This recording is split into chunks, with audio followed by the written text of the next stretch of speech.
Dans un flashback datant de 5 ans plus tôt, on voit Tino se préparer à quitter sa maison. Elle dit à ses tuteurs qu'elle doit aller faire des courses. Sa tante lui demande de rentrer tôt, mais Tino la rassure, affirmant qu'elle ira bien puisqu'elle a déjà 11 ans. Le boulanger lui donne du pain et se montre impressionné qu'elle puisse faire les courses toute seule, mais il la met en garde. Il y a des criminels qui s'en prennent aux enfants. Elle commence à s'inquiéter, mais il la rassure en lui disant qu'il y a des chevaliers qui patrouillent dans les rues. Elle quitte la boulangerie, mais 2 hommes l'observent de loin. En entrant dans une ruelle, elle heurte l'un d'eux. Il lui dit de faire attention à où elle va. Elle s'excuse et recule de quelques pas, mais se cogne alors contre son compagnon, qui prétend qu'elle lui a cassé les os. Ils exigent qu'elle les dédommage.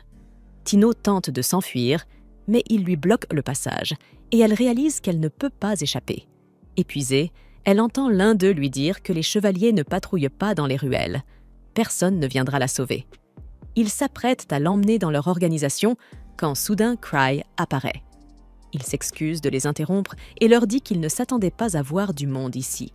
Ses amis arrivent également et il mentionne qu'ils sont les âmes en deuil, mais l'un des hommes leur ordonne de ne pas s'en mêler. Luke le frappe aussitôt et le met à terre. L'autre remarque que Luke a ruiné sa coiffure et tente d'attaquer Cry, mais Liz le repousse d'un coup de pied. Son compagnon, voyant qu'ils sont en infériorité, décide de battre en retraite. On revient ensuite au présent. Tino explique que Cry est comme un dieu pour elle, car il est apparu de nulle part pour la sauver. Eva se réjouit qu'elle ait pu s'en sortir indemne, tandis que Cry fait semblant d'avoir volontairement été dans la ruelle pour la sauver. En réalité, on apprend qu'il était juste tombé sur les hommes en errant sans but. Tino raconte à tout le monde à quel point il est incroyable, mais les autres la supplient d'arrêter, car elle ne cesse de répéter la même histoire. Cry l'ignore et demande à Matisse pourquoi il ne l'écoute pas. Celui-ci répond que c'est parce que son histoire ne finit jamais. Cry lui demande s'il a évalué la relique qu'elle a trouvée et lui dit de se dépêcher, mais Matisse explique qu'il doit d'abord terminer ses autres tâches avant de s'en occuper. Nous revenons à l'époque où Tino remerciait Cry de l'avoir sauvée, et Liz se demande si les hommes lui ont pris quelque chose. En vérifiant ses affaires, Tino se rend compte que sa broche a disparu. Cry lui dit de ne pas s'inquiéter, qu'ils s'occuperont des criminels. Après son départ, il annonce aux autres qu'ils devraient signaler les hommes à l'association, car il sait qu'ils sont des chasseurs.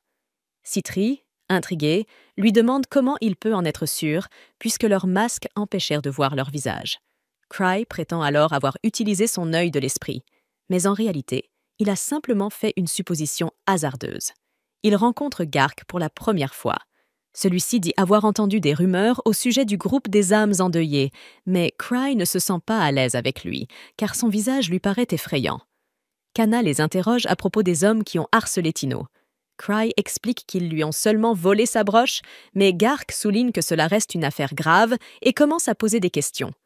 Cry précise qu'ils n'ont entendu que leur voix, puisque leurs masques n'ont pas d'ouverture pour les yeux, et il pense que Tino pourra aider l'association à les identifier.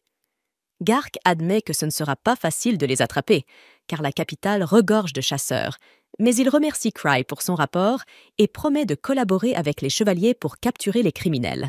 Après le départ des âmes endeuillées, Gark confie qu'ils sont encore des débutants, et il doute de la fiabilité de leurs témoignages, puisqu'ils n'ont même pas vu les visages des suspects.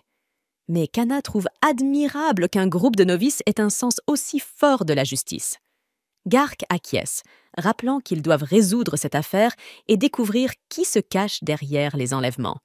Pendant ce temps, les criminels sont furieux d'avoir échoué à capturer Tino, et ils craignent que leur organisation les élimine s'ils ne remplissent pas leur quota. Ils décident alors qu'il faut se débarrasser des âmes endeuillées en les livrant à l'organisation. Selon eux, c'est le meilleur moyen de s'en débarrasser discrètement. Le lendemain, les criminels approchent Cry et ses compagnons. Ils leur proposent de les présenter à leur organisation, prétendant que leur chef est une personne influente de la capitale. Ils expliquent qu'ils ont parlé de Cry à leur supérieur, qui a accepté de les rencontrer. Cry, totalement confus, ne comprend rien à la situation et ne reconnaît même pas les 2 hommes. Malgré ses doutes, il décide de les suivre jusqu'à leur repère. Il lui demande ce qu'il a fait de leur proie, pensant qu'il l'a vendue à quelqu'un, mais Cry croit qu'il parle du monstre qu'il vient de vaincre. Il leur répond donc qu'il a décidé de le tuer, car c'était une marchandise endommagée, ce qui horrifie les hommes, convaincus qu'il est d'une cruauté inouïe. Cry et ses compagnons atteignent ensuite la planque des criminels, où un homme les accueille et leur dit qu'il va prévenir le chef de leur arrivée.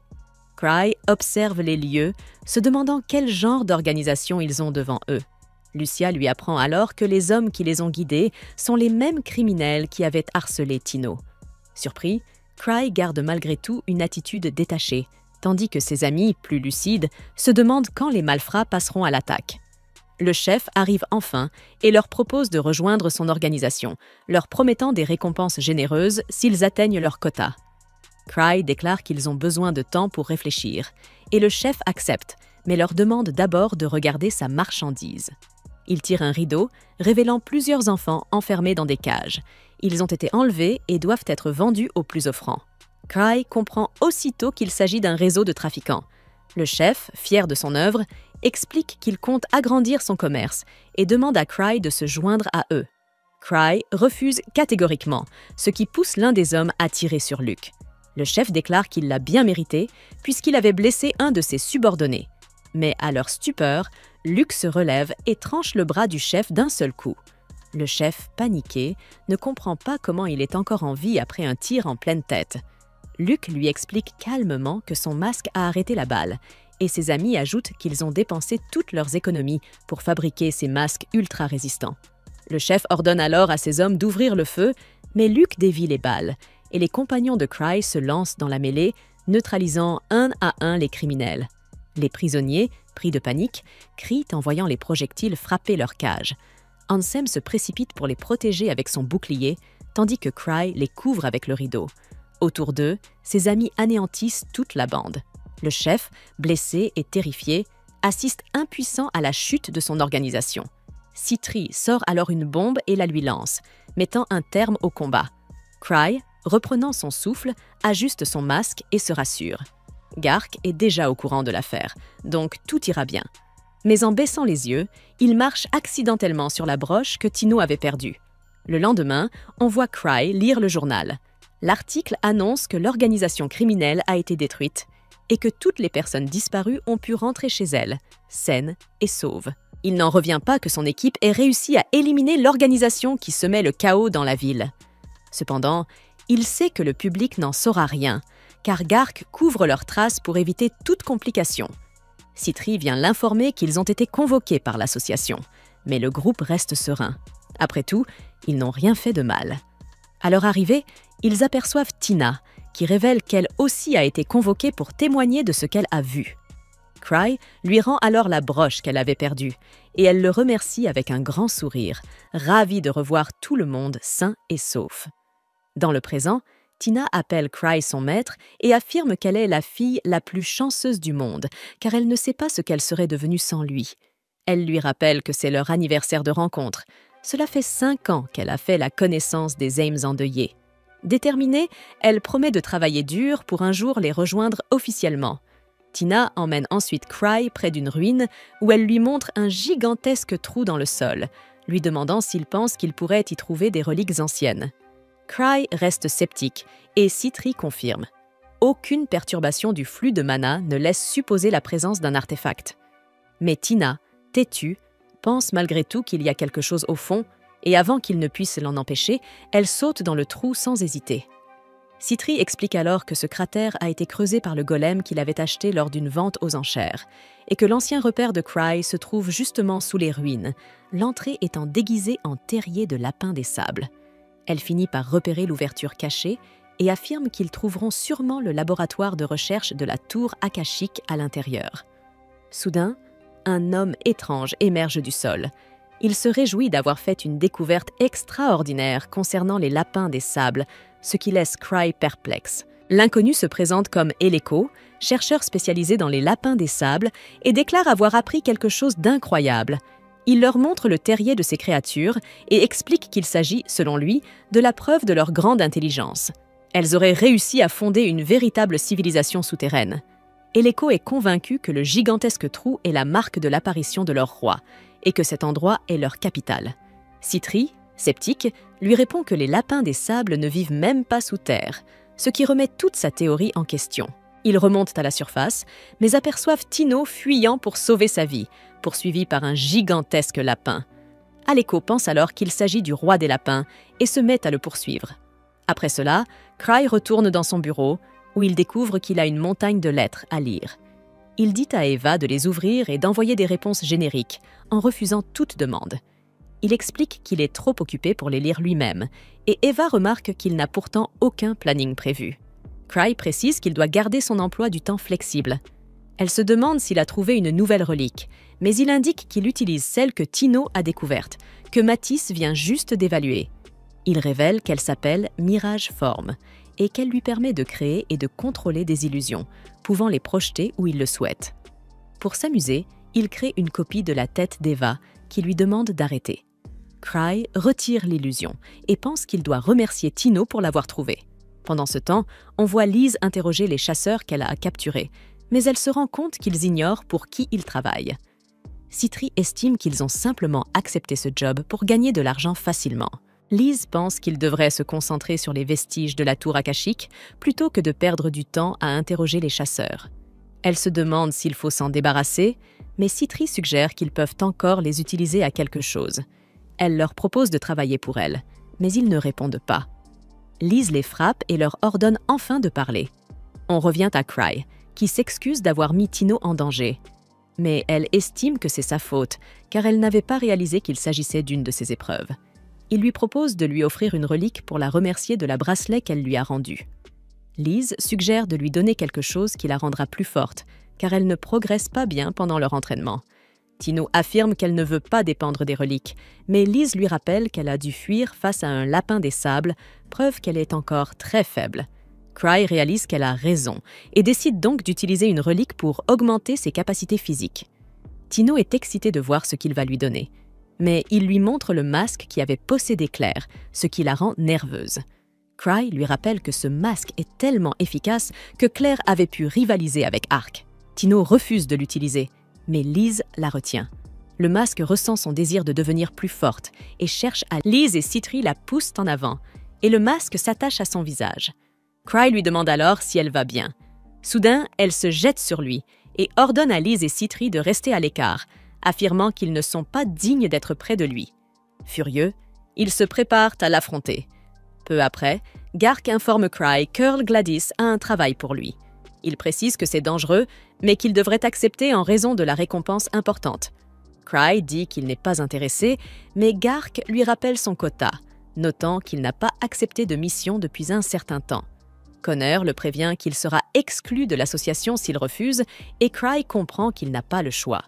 Il décide donc de prendre la lettre après avoir fait ses préparatifs. Ensuite, Cry se promène en ville, mais il ne veut toujours pas accepter la mission. Il se demande comment la refiler à quelqu'un d'autre.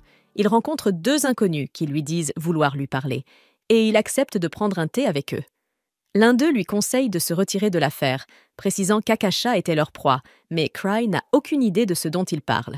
Son compagnon ajoute qu'il ne faut pas affronter Cry, mais il pense que c'est le meilleur moyen de négocier avec lui, car Cry est un stratège connu sous le nom des 1000 tours. Le garçon lui explique pourquoi il ne devrait pas s'impliquer, mais Cry, tranquillement en train de boire son thé, accepte immédiatement de se retirer, puisqu'il s'en fiche. Le garçon est content qu'il lui ait parlé directement, mais Arnold et ses amis les interrompent, disant qu'ils sont là pour affronter Cry. Arnold rappelle qu'ils ne se battront pas contre lui tant qu'ils n'auront pas vaincu ses compagnons de clan, mais il réplique qu'ils s'en fichent et veulent commencer par lui. Le garçon les avertit de ne pas toucher à son invité et dit à Cry qu'il s'occupera d'eux pour compenser leur impolitesse. Il se présente comme Baran, tandis que la fille se nomme Mary. On apprend qu'ils font partie du clan Eden Curse. Arnold et ses hommes savent que leur chef est le mage le plus puissant de la capitale, mais Cry prétexte qu'il doit aller aux toilettes et s'échappe par la fenêtre pour éviter l'affrontement. Il utilise sa relique pour faire croire à tout le monde qu'il est Arc, mais finit par attirer l'attention, sa tête brillant de manière visible. Il retourne au bureau du clan, où Eva lui dit qu'il a enfin accompli ce qu'il fallait. Il a reçu une invitation au rassemblement des White Blades, qui sera fréquenté par des chevaliers. Mais il n'est pas ravi d'apprendre la nouvelle, car il ne veut pas y assister. Il décide donc de partir en vacances, en disant à Eva qu'il passera au rassemblement s'il revient à temps. Par la suite, Cry informe Liz et Citri de son projet de vacances, et ils sont enthousiastes à l'idée de l'accompagner, lui demandant où ils vont. Ils précisent qu'ils vont retrouver Luke et le groupe au Palais des Chevaliers, mais Citri lui rappelle qu'ils doivent encore terminer leur enquête sur Akasha. Cry comprend qu'il s'agit de l'affaire dont Baran parlait, et il explique qu'il a demandé au clan Eden Curse de s'en charger. Liz est ravie qu'ils puissent quitter la capitale, et elle informe leurs camarades de clan que Cry part en vacances, leur demandant qui souhaite l'accompagner. Mais tous trouvent des excuses, n'étant pas intéressés. Cry dit qu'il ne faut forcer personne, et qu'il serait préférable que tout le monde puisse profiter des vacances, mais il ne veut pas emmener trop de monde avec lui. Liz réveille Tina, mais celle-ci se cache sous sa couverture, honteuse de ce qu'elle a fait après avoir porté le masque. Liz retire la couverture et lui dit de se préparer, car elles partent en vacances avec Cry. Alors qu'ils se préparent à partir, Citri révèle qu'ils ont des assistants et l'on voit les 3 personnes interrogées par Liz. Elle leur demande de se présenter, mais ils refusent de coopérer. Liz appuie sur un bouton pour les choquer. Liz porte Tina jusqu'au carrosse, mais celle-ci dit qu'elle ne veut pas venir, car Cry lui fera subir 1000 épreuves. Citri ordonne alors aux assistants de préparer le départ. Pendant ce temps, Arnold et ses amis apprennent que Cry est parti en vacances, et ils n'en reviennent pas qu'il quitte la ville, décidant de le poursuivre. Gark apprend également la nouvelle et pense que Cry est parti pour accomplir la mission d'Earl Gladys, mais il réalise que Cry a laissé la lettre derrière lui. Il ordonne alors à Chloé de prendre un escorte et de rattraper Cry, car il a besoin de la lettre pour prouver son identité. Chloé se prépare à partir avec Gilbert et Ruta, mais elle estime que le voyage est risqué avec si peu de monde, surtout en sachant qu'Arnold est également à la recherche de Cry. Ce soir-là, les camarades de Cry comprennent que le clan Eden Curse est sur le point de déclarer la guerre au reste d'Akasha, et ils réalisent qu'ils seront touchés par les conséquences, tandis que on voit Liz entraîner Tino, qui a du mal à suivre le rythme. Citri lui donne la potion paratonnerre, et Liz menace de l'utiliser sur Tino. Tino prend la fuite, et Cry lui dit d'utiliser le masque, mais elle refuse de le remettre et se fait foudroyer. Liz réalise cependant qu'elle peut encore bouger et continue l'entraînement. Citri rassure Cry en lui disant qu'elle a beaucoup de potions de soins. Ensuite, Cry annonce à tout le monde qu'ils sont interdits de s'entraîner, car ils sont en vacances. Il précise qu'ils ne doivent rien faire qui pourrait les rendre plus forts et les exhorte à éviter toute violence, afin qu'ils puissent profiter pleinement de leur séjour. Les compagnons pensent qu'il ne veut pas qu'ils s'améliorent pour qu'ils puissent ressentir le frisson des combats plus tard. Mais Cry les corrige. Ce n'est pas le cas, et il se rend compte qu'ils ignorent ce que signifient réellement des vacances. Pendant ce temps, le groupe de Chloé est heureux que le groupe d'Arnold soit avec eux, car ils ont déjà rencontré plusieurs monstres. Chloé explique qu'elle sait où trouver Cry, révélant qu'il se dirige vers le territoire de Gladys, et Arnold est impatient de l'affronter. On voit Cry et ses amis se reposer dans une ville, et Liz découvre une pièce cachée contenant une potion d'amour, mais Citri lui conseille de ne pas y toucher. Cry remarque que Tino agit de manière étrange et lui dit de ne pas s'inquiéter, puisqu'ils sont en vacances. Soudain, un éclair frappe la ville, déclenchant l'alarme. Liz et Citri se demandent ce qui s'est passé et hésitent à sortir, mais Cry les rassure. Ils seront en sécurité tant qu'ils restent à l'intérieur, car ils croient que les chevaliers peuvent gérer la situation. Arnold et les autres arrivent en ville, mais ils constatent qu'elle est en flammes. Un garde leur révèle qu'un esprit de foudre attaque la ville. Ils se demandent ce qu'un élémentaire fait ici et réalisent qu'il est plus puissant qu'un dragon de tonnerre, ce qui signifie qu'ils sont en danger. Arnold pense que Cry doit l'avoir invoqué et Chloé se prépare à l'affronter, mais Cry remarque que sa main tremble et lui dit de reculer. Gilbert et Ritter lui rappellent qu'ils sont aussi des chasseurs et veulent combattre l'élémentaire. Tout le monde charge sur l'esprit de foudre, mais Arnold se demande pourquoi Cry ne se montre pas. Tout le monde lutte contre l'esprit et ils commencent à perdre espoir, pensant qu'ils n'ont aucune chance. Mais les amis d'Arnold leur disent qu'il est trop tôt pour abandonner. Arnold monte à cheval pour réduire la distance et se jette sur l'esprit, l'attaquant de toutes ses forces. Le lendemain, Cry et les autres constatent les dégâts causés par l'esprit et le garde leur explique ce qui s'est passé. Liz trouve ça dommage, car elle aurait aimé le combattre elle-même. Le garde précise qu'un groupe de chasseurs de haut niveau l'a vaincu et qu'aucune victime n'est à déplorer. Cry est content qu'ils aient été là, car il a pu dormir profondément. Après cela, Arnold réalise que Cry a quitté la ville et Chloé mentionne qu'elle a parlé à un garde qui lui a dit que Cry a pu dormir comme un loir grâce à eux. Arnold devient furieux et dit à tout le monde de partir immédiatement pour rattraper Cry. On voit Liz et Citri se disputer pour savoir qui pourra s'asseoir à côté de Cry. Citri menace d'utiliser une potion qui attire les monstres, mais Cry la prend et la jette, leur ordonnant d'arrêter de se battre. Il indique que leur prochaine destination est la ville de Gula. Et Tino se demande pourquoi ils s'y rendent. Cry explique qu'il veut visiter un café célèbre pour ses parfaits. Liz et Citri disent qu'elles ne sont pas intéressées par les sucreries. Mais Tino ne peut pas se détendre, pensant qu'il planifie encore un test pour elle. Ils arrivent à Gula, où ils voient un drapeau rouge, et un garde ordonne à tout le monde de se ranger. Citri use de son charme pour lui demander ce qui se passe. Le garde révèle qu'une horde d'orques se trouve dans les montagnes proches et que les gardes pensent que leur ville est en danger si les orques attaquent, donc ils ont appelé des renforts. Liz essaie également de le charmer, lui disant qu'elle a peur, mais il lui assure de ne pas s'inquiéter, car ils s'occuperont de tout. Les filles commencent à le complimenter, et Cry réalise qu'elle s'amuse. Mais Tino reste paranoïaque, se demandant s'il utilisera les orques pour la tester. Cry lui dit qu'il devrait prendre un parfait au chocolat demain, mais Tino pense qu'il utilise le mot « parfait » comme nom de code pour les orques, et elle est sur le point de refuser. Mais Liz et Citri la convainquent de les suivre, et elle ne peut pas dire non par peur d'elle.